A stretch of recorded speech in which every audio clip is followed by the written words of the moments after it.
Jujutsu Kaisen chapter 251 के आने के साथ साथ सुकुना का अंत भी आ चुका है, क्योंकि माकी ज़ेनन ने लिटरली अपनी सोल डिस्ट्रॉयर स्वॉर्ड को सुकुना के सीने में घुसा दिया है।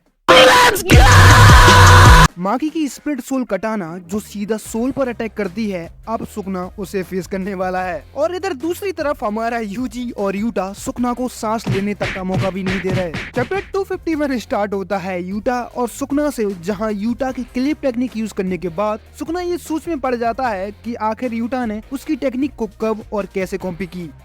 इस क्वेश्चन का आंसर हमें सॉर्ट ऑफ इस चैप्टर में मिल गया है। तो देखो, यूटा किसी भी कर्स टेक्निक को रीका के थ्रू कॉपी करता है, जहां रीका उस कर्स टेक्निक यूजर के बायोलॉजिकल मैटर यानी कि उसके किसी भी एक बॉडी के पार्ट को कंज्यूम करती है, जिससे यूटा उस कर्स टेक्निक को कॉपी कर सकता है। अब ये बस एक थ्योरी है, क्योंकि यूटा एग्जैक्टली किसी की कर्स टेक्निक को कैसे कॉपी करता है इसके बारे में कुछ भी कंफर्म नहीं है, लेकिन ये एक पॉसिबिलिटी हो सकती है जहां यूटा इस तरह से किसी की भी कर्स टेक्निक को कॉपी कर सकता है, क्योंकि यूटा ने यूरो की कर्स टेक्निक को भी इसी तरह कॉपी की थी। और शायद ये चीज अब इस चैप्टर में भी कंफर्म कर दी गई है, क्योंकि यूटा या फिर रीका ने सुकुना की कर्स टेक्निक को कॉपी करने के लिए उसकी आखिरी बची हुई फिंगर को कंज्यूम कर लिया है। सुकुना की वो लास्ट फिंगर जिसे प्रोबेबली गोजो ने सेव करके रखी थी, वो यूटा ने रीका को कंज्यूम करवा के उसने सुकुना की कर्स टेक्निक को कॉपी कर ली थी, जिससे फाइनली हमें ये आंसर मिल जाता है कि आखिर सुकुना की उस लास्ट फिंगर का हुआ क्या था। और वो सारी थ्योरीज जिनके मुताबिक यूजी ही सुकुना की लास्ट फिंगर है, वो शायद सही नहीं है।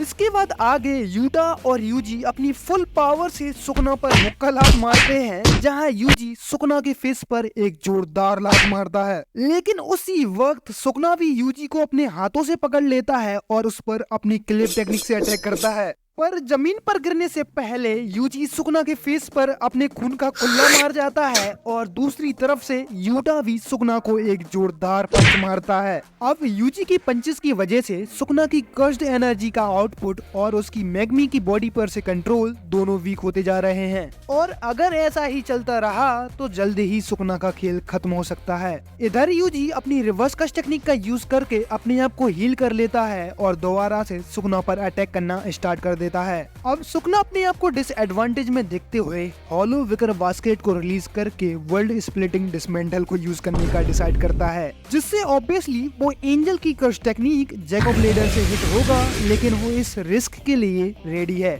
लेकिन यूटा और यूजी को ये पता था कि सुकुना ऐसा कुछ कर सकता है, इसलिए वो दोनों इस चीज के लिए पहले से ही रेडी थे। सुकुना की कर्स टेक्निक भले ही सिंपल हो, बट उसे एक्टिवेट करने के लिए भी हैंड साइन और मंत्रों की जरूरत पड़ती है, लेकिन यूटा और यूजी सुकुना को ऐसा कुछ करने का मौका ही नहीं देते। यूजी और रीका सुकुना के दोनों हाथों को पकड़ लेते हैं और यूटा लिटरली सुकुना के एक हाथ को काट के फेंक देता है और उसे एक जोरदार पंच मारता है, जिससे सुकुना का एक दांत तक टूट जाता है। इसके बाद सुकुना यूटा पर अपने स्लेसेस से अटैक करता है, बट वो स्लेसेस बहुत ज्यादा वीक थे because of his low cursed energy output, और ऊपर से यूजी अपनी ब्लड मैनिपुलेशन से सुकुना के फेस पर उसका जो ब्लड था उसे एक्सप्लोड कर देता है, जिससे सुकुना की हालत और भी खराब हो जाती है। और सिंस सुकुना ने हॉलो विकर बास्केट को रिलीज कर दिया है, तो यूटा उस पर एंजल की कर्स टेक्निक जैकब लेडर से अटैक कर देता है। और इधर दूसरी तरफ यूजी अपने सोल सेकिंग पंचेस से मैग्मी को जगाने की कोशिश करता है, जहां हमें एक फ्लैशबैक भी देखने को मिलता है।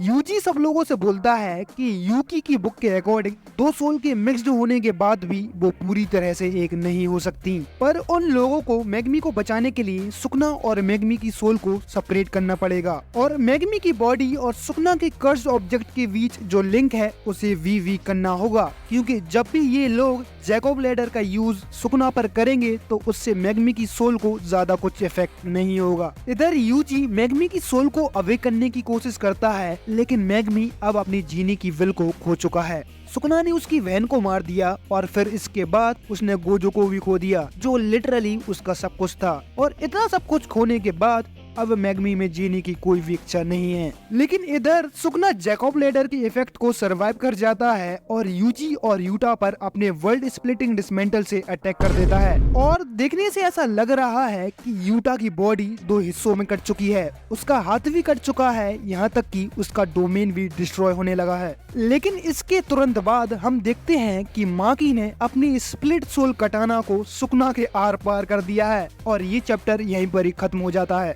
तो हाँ, फाइनली इस बैटल में माकी की भी एंट्री हो चुकी है, जहाँ नेक्स्ट चैप्टर में हमें प्रोबेबली माकी वर्सेस सुकना देखने को मिलेगा। और बात रही कि माकी यूटा के डोमेन में कैसे आई, तो देखो माकी के पास 0 कस्ड एनर्जी है और इस वजह से एक डोमेन उसे बस एक ऑब्जेक्ट से ज्यादा और कुछ नहीं समझता। तो इस वजह से माकी किसी भी डोमेन में फ्रीली आ जा सकती है और माकी के पास 0 कस्ड एनर्जी होने की वजह से सुकना भी उसे नोटिस नहीं कर पाता। लेकिन शायद यहाँ पर सुकना माकी की स्प्लिट सोल कटाना से किसी तरह बच जाएगा, क्योंकि अगर ऐसा नहीं हुआ तो स्टोरी आगे नहीं बढ़ पाएगी। सो या Sukna really have dead plot armour with him. और बात रही यूटा की, तो वेल उसके बचने के चांसेस अभी भी हैं, क्योंकि जैसा कि हम लोगों को पता है कि सुकना की कस्ड एनर्जी का आउटपुट बहुत लो था, तो शायद यूटा ने सुकना के अटैक से उतना डैमेज ना लिया हो जितना हमें दिख रहा है। और अगर ऐसा है तो वो आसानी से अपनी रिवर्स कस्ट टेक्निक का यूज करके अपने आप को हील कर सकता है, या फिर ऐसा भी हो सकता है कि यूटा सच में 2 टुकड़ों में कट गया हो और मर गया हो।